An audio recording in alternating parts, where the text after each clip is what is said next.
Now we have with us someone who, like so many people out there, I mean, people were everywhere looking, trying, trying to save this child, to be the one to save this child. And with us right here is Baruch. Baruch, you and your brother were driving around. Yes, right? yes. Now, what started you into? There was a particular car you became interested in, correct? Yeah. How did you know about this particular car? Well, we saw on various Jewish websites. We saw on Nias the video of the boy being lured into the car. We saw it was an older model car. So me and my brother, we said, let's take a look around the neighborhood. Let's just drive. Let's see how we can help out. So you didn't know the license plate, you didn't know the color, because there was no color. All you knew was, I want to do something. Yeah. It's an older car, there are a lot of new cars, we're just driving around. Yeah, we knew it was a gold-colored car, but we had no clue the exact make and model, what year it was, etc. And so me and my brother, we just literally randomly just chose a route. We drove down East 3rd. We live a couple blocks from where the perpetrator lives.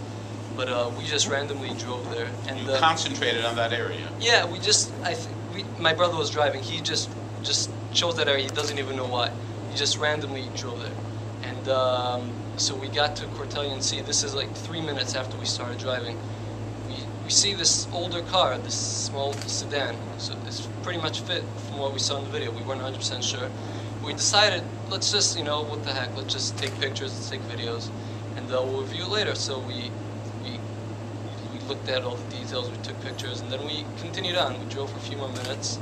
We didn't see any other older cars, and then we drove around. This time we went to East 2nd, and when we got to East 2nd, between Cortellian and C, we see another car that looked similar to the first car, so let's take a look at this car.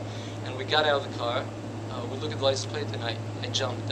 It's the same exact car, same exact license plate. The second car was the same as the first car? Yeah, it was the first car, and this time it was moved around the corner to East 2nd to Cortellian C. First time we saw it. Why would it be moved? Any clue?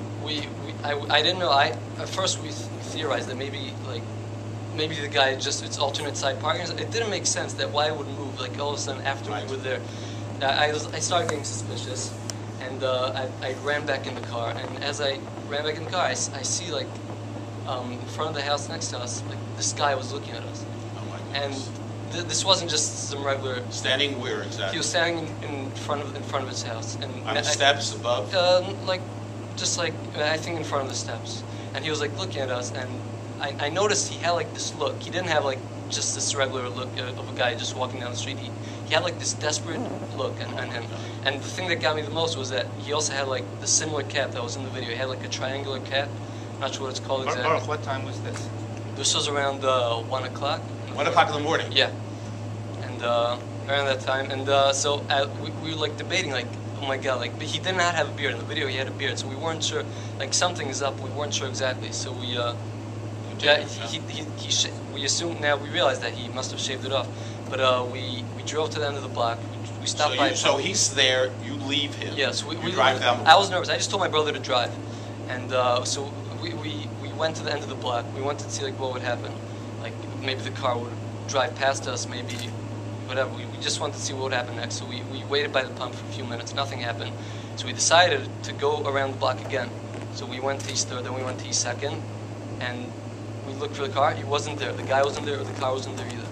The car moved again? The car moved again. And this was a one-way street. Okay. So he either backed out because he saw us waiting back, so he didn't want to pass us, or he hid the car behind in a driveway or something. So that's when we were. You knew something was up. Yeah, we definitely knew something was up. So first before that we called Shimon because we wanted to know the. Wait. When you saw the guy, was he wearing a yarmulke? Could you tell? No, he was wearing the cap. Oh, the cap. Weird cap. Okay. And that's when, in my mind at least, I knew something. Yes, because not every guy wears a cap in that type of car. It was too many pieces of the puzzle fit too well. So we. Before that, I forgot to mention, we called Shimon. We asked them if they knew the make and model of the car, and they said they were not sure. Okay. So we were debating what to do. So we drove near my house because we weren't sure if we should call 911. Shimon didn't tell us exactly what type of car it was. So we we saw it in front. It was Mamash part of this also that we saw a bunch of Shimer members in front of my show. And you told them? And we told them. We showed them the video, and they said they'll let us know. They took it pretty seriously. We thought we thought they got plenty of tips, but they took it pretty seriously, and they said we'll let you know. And like a few hours later, I couldn't sleep. I was like, I was terrified the whole night. And then I see like a couple hours later, like 3:30 in the morning, I see on Twitter that they arrested someone between Singleton and East Second, and I literally jumped from my seat. I was like, oh my god, this is unbelievable. Where was your brother at this time?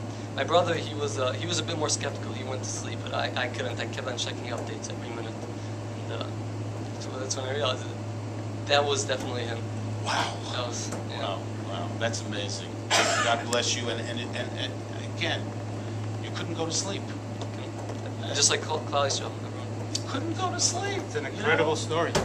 It's amazing. Shimon did a great job. The NYPD did a great job. Everyone just unbelievable. Followed up on that. You did an amazing job. Yeah, isn't that amazing, Renee? I mean, just the involvement of everybody. Can I just say, the MTA, Metropolitan Transit Authority, they have a sign that says, if you see something, tell someone.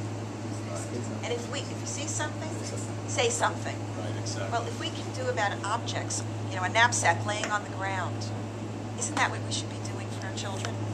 If we see something, if something is strange, when our children come home and they're upset and don't want to go back to school, we have to assume that there's something going on. We have to be aware, we have to listen. We see things in the street all the time. We need to be aware, we need to know where to go to question that, and then make sure that someone's hearing it and it goes further. Perfect. Dr. Krieger, thank you very much for being with us tonight. Baruch, thank you for sharing that amazing story. You know what? It gives me chizuk to listen to you, because I'm so proud. Young people like you, your brother, your mother can have a lot of nachas, and your parents, just amazing. I mean, we are a wonderful people. I mean, it's amazing. Wow. Right, please Anyway, join us again. With God's help, this will be a much better week. There's no doubt about that, and we wish the family only good.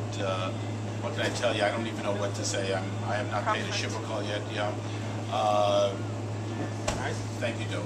Okay, thank you, and we'll be back next Motzei Shabbos. Until then, have a wonderful and safe week. Good night. Oh.